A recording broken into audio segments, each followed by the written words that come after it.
Welcome to Let Me Fix This. Enjoy the video. In this video, I will show you how to remove a Toyota Camry fender. First, let's prepare for the job.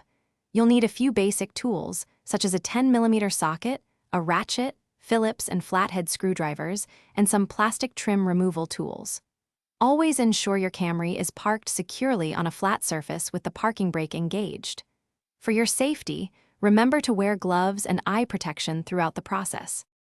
Next, we'll tackle the fender liner and bumper connections. To gain better access, you might want to turn your front wheel. You'll find several plastic clips and Phillips head screws securing the fender liner. Carefully remove these. Then, locate and remove any bolts, typically 10mm, that connect the front bumper cover to the fender itself. Taking your time here prevents damage to surrounding components. Now, let's focus on the main fender attachment points.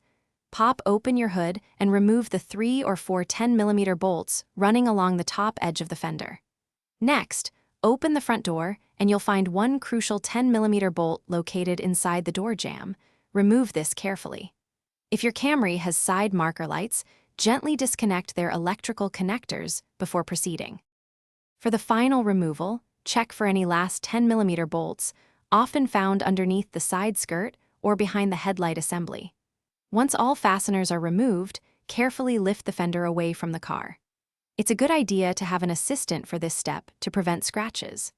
Reinstallation is simply the reverse process.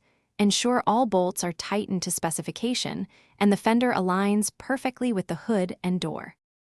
Thanks for watching. If you found this helpful, don't forget to like and subscribe.